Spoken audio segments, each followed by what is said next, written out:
there. It looks like the live stream is beginning. Have that set up correctly. Good, good. So, I confess that I only got breakfast about 7, 8 minutes ago, so I usually need that to help ground me. So it's still working its way into my system, and I think that the suttas themselves can be very grounding, particularly when we have a topic of the world. So probably my energy will start moving more as we go into the suttas, and we can start with something always energizing, and that's the homage to the Buddha. Namo tassa bhagavato arahato samma sambuddhassa. Namo tassa bhagavato arahato samma sambuddhassa. Namo tassa bhagavato arahato samma sambuddhassa. Buddhang Dhammang Sangham Namasami. Yeah, that's energizing. That's always wonderful. So I'm gonna let's see. I think I should shift. That didn't quite work there. There we go. All right, now I'm gonna share the slide deck and our links for today's sutta. Here we are. I think I can put it in slideshow mode. Excellent. So this is week 3. Now, getting tired of the world yet? That's kind of the point. We'll have one more week probably on this topic, and maybe next week Suvajana will be out of retreat and hopefully over her cold, and will join us in looking at, 2 of my current favorite suttas, at least the suttas that are really informing my practice right now. We'll touch on one of the, we'll read through one of those today, but we'll probably go more into it next week, and another sutta that I'm particularly inspired for practice with next week. So we've covered a bunch of suttas before. This week we're going to look at the Buddha's understanding of the world and what he actually took from that. Why in the world is the Buddha called the Noble One, and the 4 truths, why are they called noble? It's a short sutta. Some of these I'm bringing in just to see the continuity and the all of the ways that the world shows up, and also just to be able to touch into another like Pali term or something that I think is really useful for our practice to know a little bit about. The 3rd sutta is also short. It's Anuruddha, and what approach he took for developing knowledge of the world. And then the last one is one of those suttas that is really informative right now, seeing the turmoil of the world, and how the Buddha then turns and chooses a path leading to peace. Pretty relevant.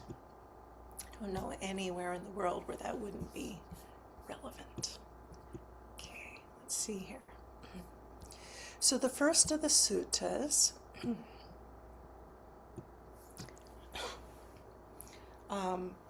the first 3 of these suttas are all in Sutta Center called the world, thus how they ended up on my list for this series. And this is the one that I mentioned last week that I'm not deeply a what is that word? Reverential uplift. There's a term we often use that I'm spacing out on right now, but that sense of like inspiration by the characteristics of the Buddha, that can be really uplifting for some in practice. And I generally don't go that way myself. I'm more of, um, the spreadsheets and connections and type of learning, and a body-based learning, following those teachings. And somehow that spoke of the reverential only comes with the, like, some of the understanding, and then it's like, oh wow, this is amazing, and then I turn toward the honoring. Although I do find just the namo tassa helps connect me. So this sutta, as I was reading it, quite a while back, it wasn't terribly resonant, but as I looked more into the suttas about the world, it was a real sense of what a what a gift, all of the qualities that the Buddha developed because of his practice, and what a gift that he shared it. So this is the sutta, and it's the first part that talks about the world, and then the rest, what happened when he did this exploration. Okay, and Guttara Nikaya, and it's in the fours, and it's number 23, and in Sutta Central you'll see it labeled as the world. Having directly known all the world, all in the world just as it is, he is detached from all the world, disengaged from all the world. And some people hear this detachment of the Buddha, they're either surprised because they know how engaged the Buddha was in helping individuals to see clearly, and also kind of just not understanding, because in our society, this sense of if we're going to be engaged, that there's like a heart angst or something, or fear or anger tied up into it. And that's really draining. And it might get you motivated towards taking an action, but it's constricting, it's binding, it's not loose and free and responsive.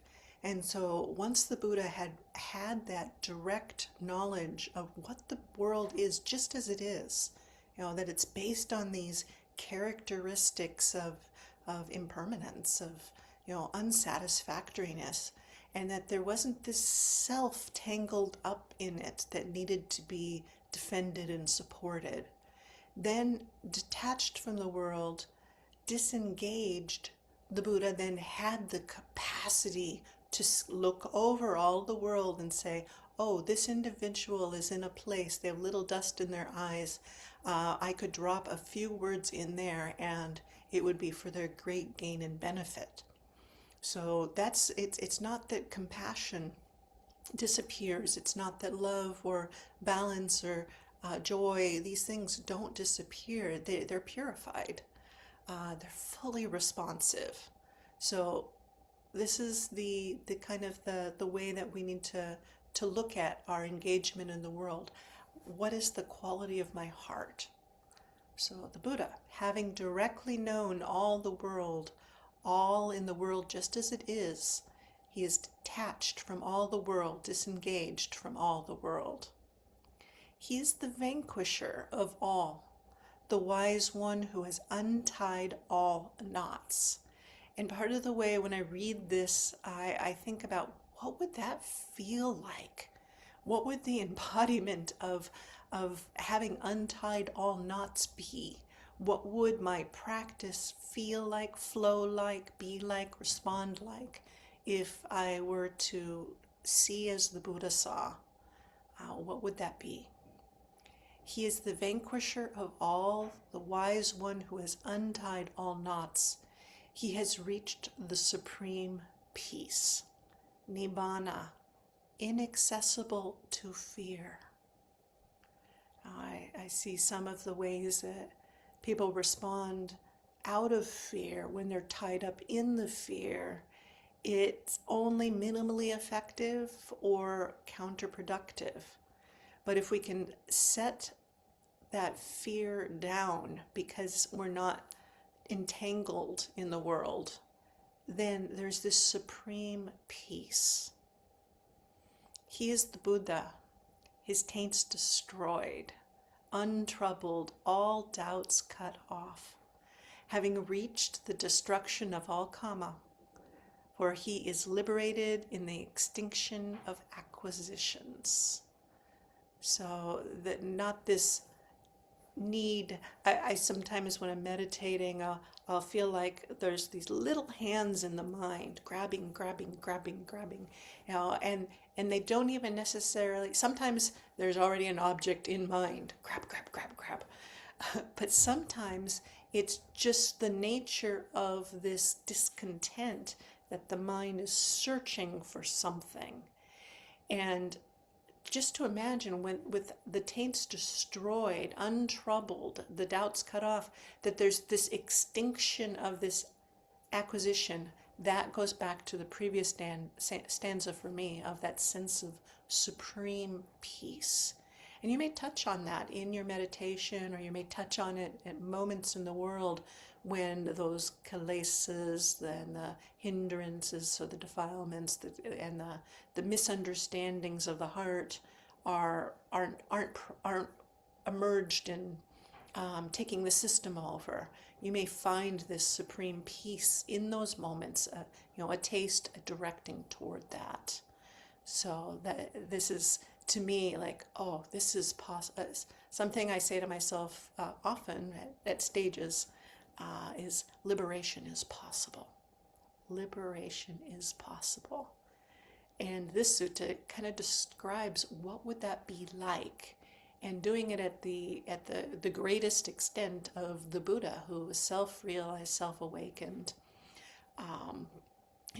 really worked his way through the understanding of it without the guidance of a teacher. So we're very lucky that we have these words, and we don't have to just completely come up with it on our own. We can practice for the right understanding. It still has to be an individual practice, but we can take these words as inspiration that it can be done. Sometimes, Ahimsa used to say, I sometimes we're doing a work project or something. Often, she knew plenty, but occasionally there would be a device or something that I know I've used it before, and so I know that you can separate these pieces, and so I'd say I can't do it, but I know they come apart, and Ahimsa would then very easily open it, and she would say, sometimes just knowing it can be done, then you can put the effort in and have confidence. So this is that for me. He is the Blessed One, the Buddha. He is the lion unsurpassed. In this world with its devas, he set in motion the wheel of Brahma. So this languaging is Bhikkhu Bodhis. I picked it as being a little bit more poetic today. I just like the flow of the words. I would recommend reading Bhante Sujato's and others.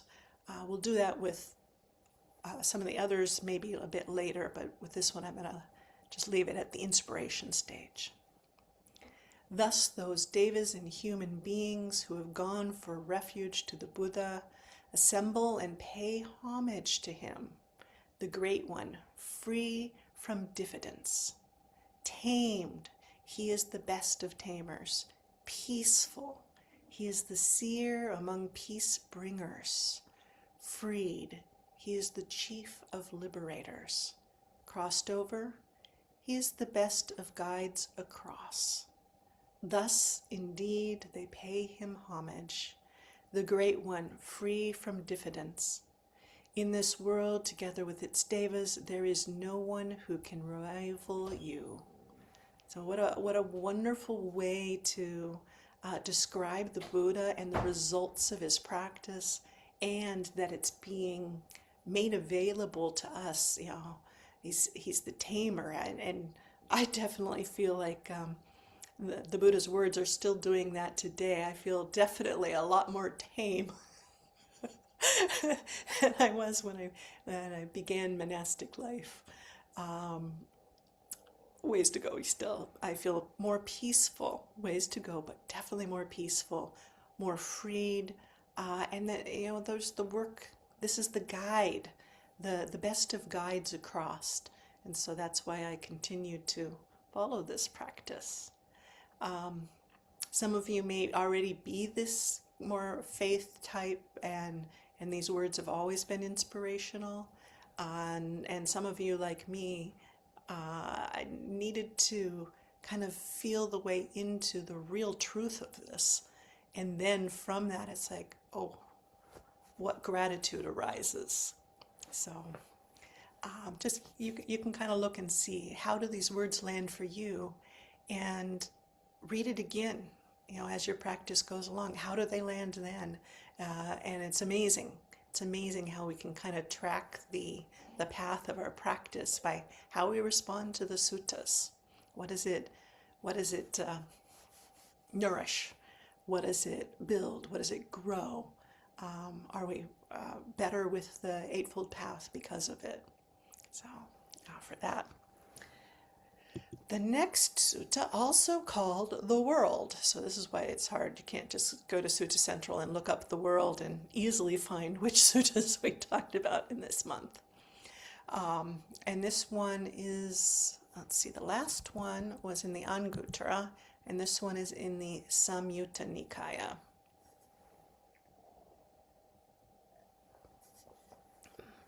And at first it might not be obvious why this one is called the world, but it's really tying back to, what is it that we need to see? What is it that we're practicing toward to be able to get to that state that we read of the Buddha in the last sutta? All right, so it starts mendicant. So this, I got it at the top. This is Bhikkhu Sujato. Mendicants, there are these 4 noble truths. What 4? The noble truths of suffering, the origin of suffering, the cessation of suffering, and the practice that leads to the cessation of suffering. So that's the Eightfold Path I just mentioned. In this world with its gods, maras, and divinities, this population with its ascetics and Brahmins, its gods and humans, the realized one is the noble one. That's why they're called noble truths. 'Cause it's interesting just that, why do we call them the noble truths? And there are many ways to look at this, but here it's saying because the one who realized them was truly noble, and these were the truths that were realized. This is suffering. This is the origin of suffering, the cessation of suffering, and the practice that leads to the cessation of suffering. So in Sutta Central, that's why you should practice meditation, to understand this. Is this the spot I want to do that? Yeah. All right. So in Sutta Central, see, it will jump me. That's good. Let me do it this way, though. In Sutta Central, here is this one we're looking at now, 5628. So it's in a section of the Samyutta Nikaya, and the subsection is that it's in the village of Koti. You see in here, only, that is why you should practice meditation, ... So I put in the ... dots. And if you're ever curious, this is just kind of, I'm providing you with a little bit of tools. You may already know it, but some of those who are viewing it later, this might be new. In Sutta Central, you can see we are looking at the linked discourses 5628, and we see this ... One thing I often do will be to scroll down and click previous, and sometimes the ... is filled in right away, and sometimes I go back and back and back and back, and I'm not going to click all of the backs that I did. And there may even be little gaps where you don't see the ... And then, sorry, the way the screen lays out. gotta get to back to the top. Okay, so we're now backed up to 56:25. We could go 24, 23, etc. So I'm going to back all the way up to the first one in this section of the Samyutta Nikaya. And we've actually moved back even so in there are vagas, the smaller sections within each of the samyuttas. And so we're backed up all the way to the beginning. And if we looked at the Pali on the other one, it would have been the same thing here, but with the dot, dot, dots. And you can see even here there are dot, dot, dots. So it can be quite an ordeal to trace yourself back. So what I did was then I took this phrase, idang dukkhanti yogo karaniyo, and I put that into the search for Sutta Central to see where was it actually in full. Let's see here. But even here, yeah, so here you see this is suffering, and what's left out is the yogo karaniyo. So that's why you should practice meditation.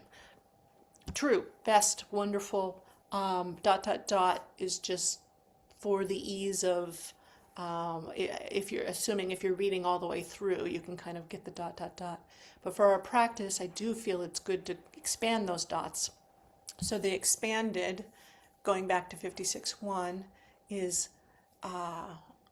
that's why you should practice meditation, to understand. Understand what? This is suffering, and then we've left out the word yogo karaniyo. This is the origin of suffering, yogo karaniyo. This is the cessation of suffering, and I've got those underlined. So this would be dukkha nirodho. And then again the yogo karaniyo, and then the dukkha nirodha gamini patipada. This is the path that leads to the cessation of suffering, yogo karaniyo. So at this point I go, well, what's that mean? I knew already, but but only because I've probably done this exercise before. So yogo karaniyo is an idiom, and it means that the meditation should be practiced, effort should be made to understand. It's literally yoking to be done. So yogo, or some of you may have practiced yoga, it's a union, a yoking, the literal word is to yoke, and karaniya is the what's to be done. So this is actually what we should yoke ourselves to. This is the practice, and what we should put ourselves to is understanding the Four Noble Truths and realizing based on the Four Noble Truths. So this is my throw in some vocabulary that I think is really important, and I find it inspiring once I start to, around my day, I can say, what am I yoked to right now? Is it wholesome? Is it forward leading? Is this what is to be done? Or is this what is not to be done? And here I go again. Oh, let me bring myself back and yoke myself to that which will be truly uplifting with practice. So I wanted to bring that little, how you can use a tool like Sutta Central, and how you might explore back to get to something essential. And this is seems a little bit like a intellectual exercise, and I wouldn't stop it there. Don't stop it at just the intellectual curiosity. Then bring it into your practice, as I was just talking about. How do I yoke to what is to be done? Am I doing it throughout my day? This is not just a go to the classroom, learn some suttas, check, good Buddhist, good job. No, this is a sense of aligning, and so that throughout the day I can use this as my inspiration to stay on the topics that are most meaningful and not get caught up out there in the world. This brings us back to the suttas, the world. And please, if you have any questions or associated comments, please raise a digital hand or a physical one, and we can stop and address that. If not, I will, keep flowing with the world here. After another sip of water. So it's not just the Buddha that works with these things. Here we have Anuruddha, and we're still in the Samyutta Nikaya, but we're now in 4728, another sutta that they called the world. And in this case, we've got Venerable Anuruddha, who's sitting with, or wait a minute, oh yeah, okay, sorry, he's sitting with Sariputta. Yeah, so this is sitting to one side. The Venerable Sariputta said to Venerable Anuruddha, by having developed and cultivated, what things has the Venerable Anuruddha attained to greatness of direct knowledge? Now, these are two arahants here, and it's interesting. So it must be a time and place where Anuruddha's teaching, or because I would think that Sariputta was probably senior to Anuruddha, but it seems, and this is just me seeing it right now, so I might want to explore this, but I'm supposing that Venerable Sariputta is the one sitting to one side, and so that means that Venerable Anuruddha is probably in the Dhamma seat right now. He's the one. You don't have to be the most senior to be giving the Dhamma talk, and it's the Dhamma talk that is taking the seat closest to the Buddha. And I'm sure that in many other situations, Anuruddha was venerating and respectful to Venerable Sariputta. And in this case, they're centering the Dhamma. And that's generally what we're doing when we're in this question-answer type of environment, is we're centering the Dhamma. So he's asking Venerable Anuruddha, by having developed and cultivated, what things have you attained to greatness of direct knowledge? So how did you reach arahantship? What was the thing that you cultivated and developed? This is a question that we can listen closely to and follow those directions, so that we too one day will have that development in direct knowledge. And here's Anuruddha's reply. It is, friend, because I have developed and cultivated the 4 establishments of mindfulness that I have attained to greatness of direct knowledge. What for? Here, friend, I dwell contemplating the body in the body, and you see the ... dots again. I'm speculating that if we followed those back, it would say, I dwell contemplating the body in the body, ardent. The phrase is not coming to me. I'm not going to try and pull it up because my brain's just not going there right now, but it's one that typically easily flows up. Fully comprehending something. And I maybe leave that as an exercise. You can trace the ... dots in your own. I dwell contemplating the body in the body, feelings in feelings, mind in mind, phenomena in phenomena. Oh, here we are. Ardent, clearly comprehending, mindful, having removed covetousness and displeasure in regard to the world. And that's the phrase that usually I can access. Bhikkhu Bodhi's translation, I think, is the one that most of us have like grown up with as far as the memorizing. Ardent, clearly comprehending, mindful, having removed covetousness and displeasure in regard to the world.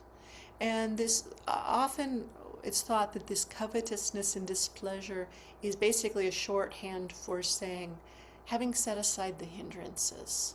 Now, I'm not engaged in the hindrances that tie me into the world. And so then I'm really contemplating the body and the body, and the feelings and feelings, the mind and the mind, the Dhammas, of which one of the Dhammas within there is the Four Noble Truths, which is what the Buddha was reflecting on in the last sutta. So it's basically this wonderful fractal re-emerging type of thing that that you can see the way that one lens in and you see the whole path unfolding. It is, friend, because I have developed and cultivated these 4 establishments of mindfulness that I directly know this 1,000-fold world. Some of the other translators say this 1,000-fold universe, or so the loka can be just kind of the whole system of being. And how did I come to see that? I did it by cultivating and really understanding the 4 establishments of mindfulness. All right. The next sutta is taking up arms. But before we go there, is there any question on, the way that the Buddha and Anuruddha approach the world, and what our job is in that regard to follow in their footsteps? Clear enough?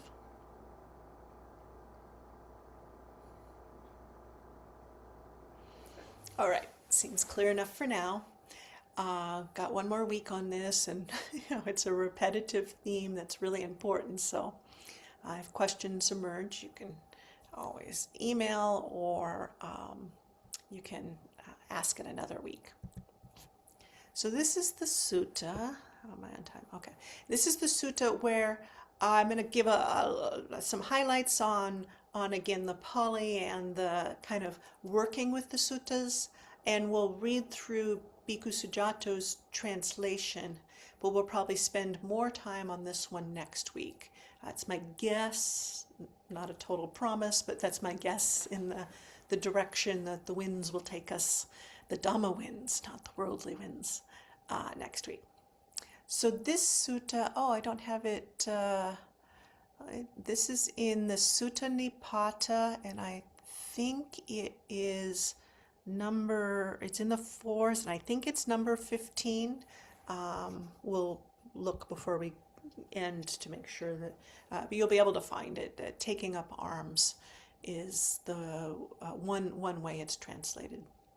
And the word comes from atadanda, and we'll look at that. Well, let's look at that one right. Oops. There we go. And then we'll go back. Atadanda. So danda is a stick. I know a while back we did the sutta where there was a venerable who his name was leaning on a stick. And so a few of these vocab words are good to have so you can see it. And then atta is a word you've seen around oneself. So it means the arming of oneself, or violence, or fighting, and it literally means taken stick, atta stick. So that's one of our vocab words. And we'll back one more. Okay. So Bhikkhu Sujato is translating that as take up arms. Peril stems from those who take up arms, just like how people conflict. Just look how people conflict. I shall extol how I came to be, stirred with a sense of urgency. I saw this population flounder like a fish in a little puddle. Seeing them at odds with each other, fear came upon me. So this is the Buddha talking here, before Buddhahood, and what he was seeing in the world. I'm going to go back to the question in the chat right now. There's a question: do you meditate on the Four Noble Truths and the 4 establishments separately, or how do you manage it? Oh, wonderful, great question. Well, the Four Noble Truths are embedded in the Dhamma section, the fourth foundation of mindfulness. And so that's why I'm talking about that it's kind of this fractal nature of, because in the Four Noble Truths, you get to the Eightfold Path, and there's a way that it ends up referring back in the suttas to the Four Foundations of Mindfulness, and so you're kind of going through the materials over and over. I have spent time like on just one of the Noble Truths throughout the day, just a reminder of, oh, this is dukkha. This is dukkha. And then if I'm on the cushion, I can. There was a teacher, many teachers, but who would say, "Was your meditation first noble truth meditation, or third? Were you caught in the second noble truth, or the third noble truth? That there is a relief. What kind of meditation were you doing?" So at the end of a meditation, I will kind of note, was I mostly in the experience of the dukkha and caught in the tanha, the wanting, the craving, or did I really come to that? We saw that full serene peacefulness. Was that present in it?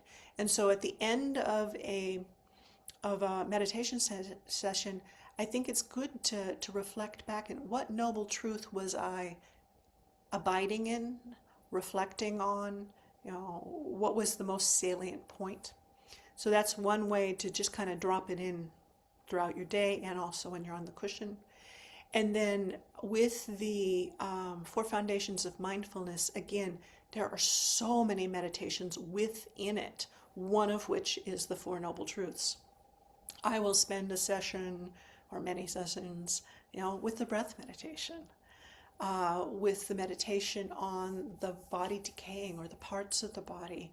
The parts of the body can be a focal point. Just the bones, the hardness, and that quality, and that can become very stabilizing and bring the mind to stillness. When you're doing the feeling ones, it's just the tonality, seeing the tonality and what's arising and disappearing. So I wouldn't necessarily call them separate. I would definitely see that they're intertwined. I do pick a focus at the beginning of most meditations as to how am I directing my practice. And for now, a lot of the time it's breath or metta. And if I'm doing breath, I'll often start with the metta and then move to the breath, just because I find that it brings a heart quality that helps me to open to that. And then at the end, reflecting, what noble truth was I abiding in? So I hope that works as a response. Okay, thank you.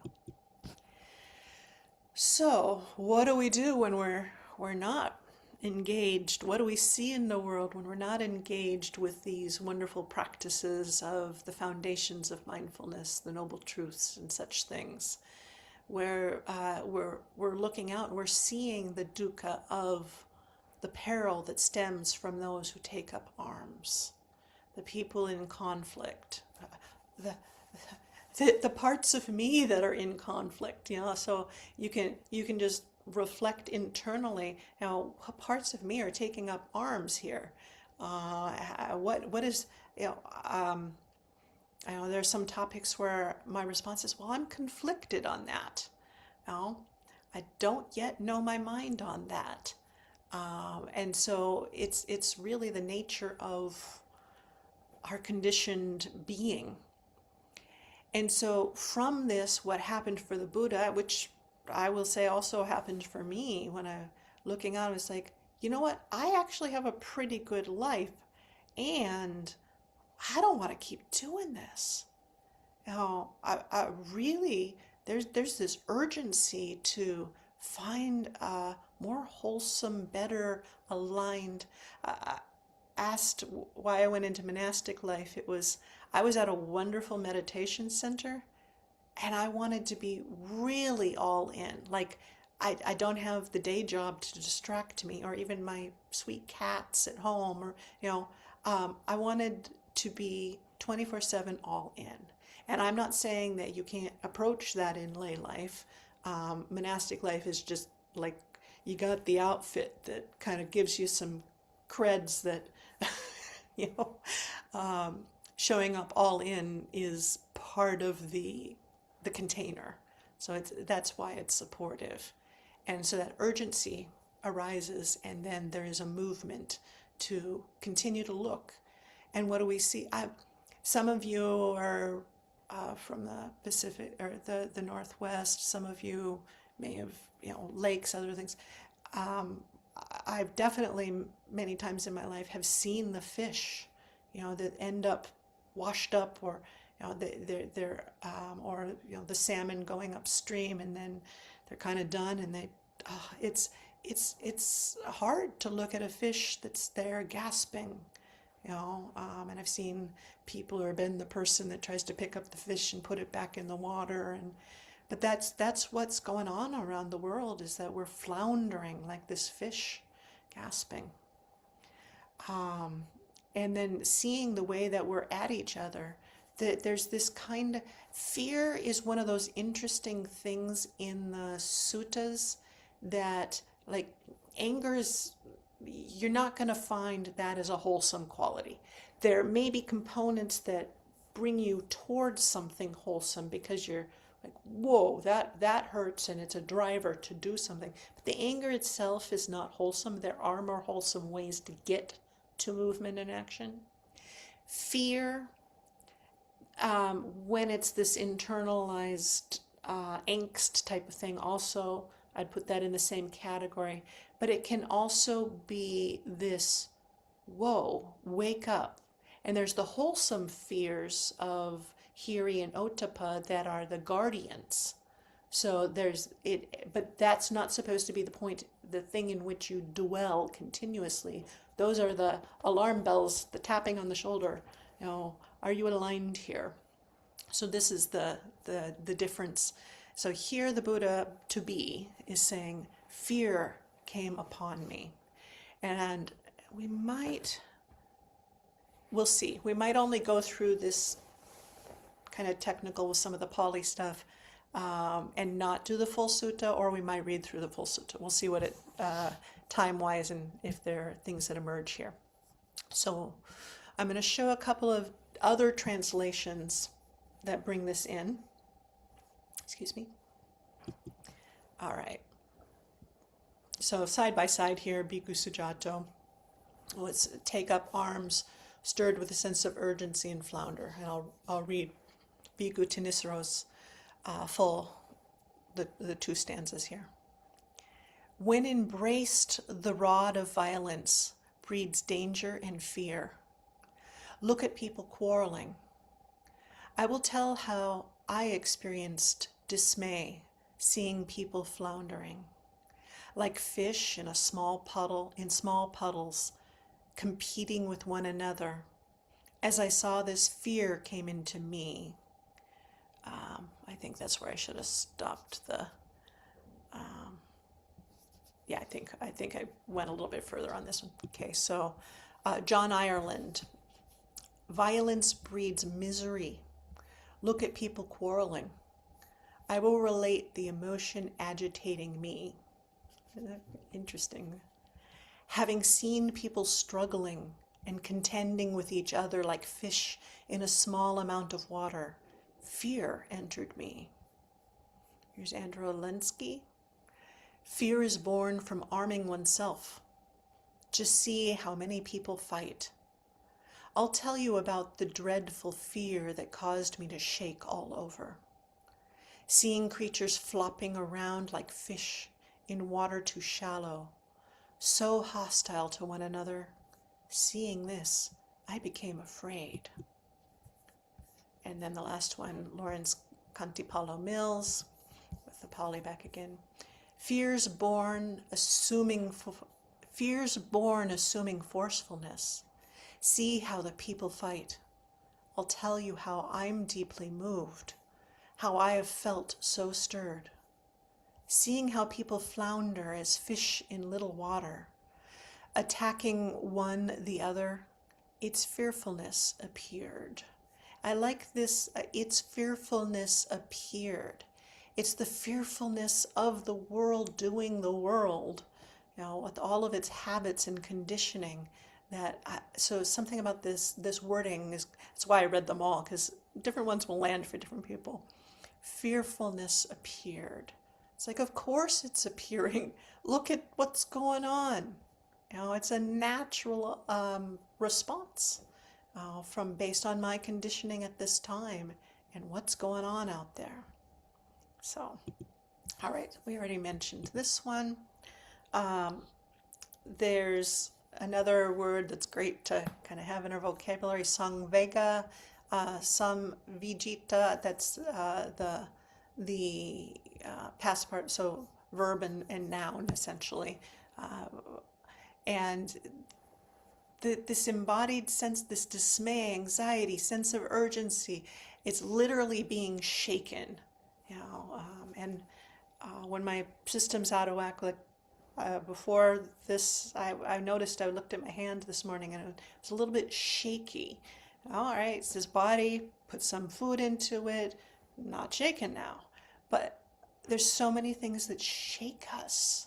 And for some of us with sensitive bodies, it literally, we can detect this shaking. But even if we're not in a physical shaking, it's like, oh, that shook me.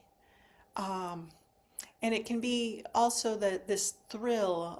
It can be this uprising of emotion, but it can also be this being terrified or startled, or so these words, it's like the Buddha really was talking about this lived experience we're having, and it's the root vij is shake, be afraid, or be in awe. So it has a lot of around the different Vedana. And the other word we saw in those that has the same shaky quality is the pandamana. And that's, again, we're seeing, I just took a bunch of the words that come from this pand, shake, quiver. And reading through these kind of lists, it shimmers, shakes, quivers, trembles, throbbing, trembling, threatened, throbbing, agitation, palpitating. These are visceral experiences. And I think it's interesting to really note that the words the Buddha is using are highly evocative of the experiences that we have. And then he talks about the settling and the peacefulness. But he's describing, what is the experience of being in the world? A lot of the time, at least for my personality type, it's a trembling. And other monastics can talk about other personality types. So, let's see. What are we on time here? We have about 10 minutes. Would people like me to stop here and we can discuss a little on the theme on Zoom, YouTube, or should I just read through and then we have the after party and talk a bit more if we want to? Anyone wants me to stop now, put a hand up or a comment in the chat. Okay, then I'm going to do a read through of the sutta, and if something emerges at the end of that, otherwise we can do the homage to the Buddha, the Dhamma, and the Sangha, and then stop the recording part of it. Okay, so continuing the sutta, we've just gone through the seeing the arguments, the quarrels, the taking up of arms, the floundering, and the fear arising. It continues. The world around was volatile. All directions were in turmoil. Wanting a home for myself, I saw nowhere unsettled. Yet, even in their settlement, they were at odds. Seeing that, I grew uneasy.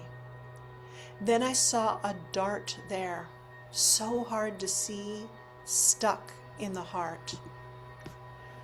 When struck by that dart, you run around in all directions. But when that same dart has been plucked out, you neither run around nor sink down. So I think it's great that we're going into the positive part of the sutta too. And this next line is just kind of for the reciter. On that topic, the trainings are recited. Okay. Whatever attachments there are in the world, don't pursue them. Having pierced through sensual pleasures in every way, train yourself for extinguishment. Be truthful, not rude, free of deceit and rid of slander. Without anger, a sage would cross over the evils of greed and avarice. Prevail over sleepiness, sloth, and drowsiness. Don't abide in negligence. A person intent on quenching would not stand for arrogance. Don't be led into lying or get caught up in affection for form. Completely understand conceit and desist from hasty conduct. Don't relish the old or welcome the new. Don't grieve for what is running out or get attached to things that pull you in. Greed, I say, is the great flood, and longing is the current, the basis, the compulsion, the swamp of sensuality so hard to get past. The sage never strays from the truth. The Brahmin stands on solid ground. Having given up everything, they are said to be at peace. They have truly known they're a knowledge master. Understanding the teaching, they are independent. They rightly proceed in the world, not coveting anything here. So they're still able to proceed in the world, but they're without attachment. One who has crossed over sensuality here, the chain in the world so hard to get past, grieves not, nor hopes. They've cut the strings, they're no longer bound. What came before, let wither away, and after, let there be nothing. If you don't grasp at the middle, you will live at peace. One who has no sense of ownership in the world realm of name and form does not grieve for that which is not. They suffer no loss in the world. Almost done here. If you don't think of anything as belonging to yourself or others, not finding anything to be mine, you won't grieve thinking, I don't have it. Not bitter, not fawning, unstirred, everywhere even. Just imagine that, everywhere even. When asked about one who is unwavering, I declare that is the benefit. For the unstirred who understand there's no performance of deeds, desisting from instigation, they see sanctuary everywhere. A sage doesn't speak of themselves as being among superiors, inferiors, or equal. Peaceful, rid of stinginess, they are neither ditching nor taking up. So, with these words, I'll stop the sharing. And hopefully, some of that was as inspiring to you as it has been to me. I've been really putting a lot of my practice time into these suttas, and like, what is the experience of that, and what do I need to do? What letting go needs to happen so that I can disentangle and abide in that peace and show that it's possible in this world today, that it's possible to come to this stilling and peace. All right, so we've got a few minutes if there's anything you'd like to ask or share on recording.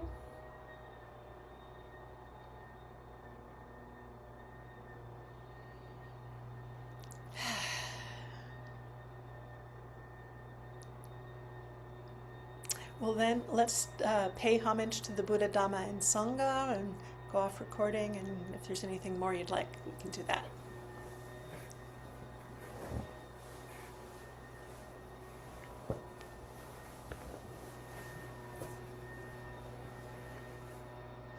Arahang Sama Sambuddho Bhagava Buddhang Bhagavantang Abhivademi Svakato Bhagavata Dhammo Dhammam Namasami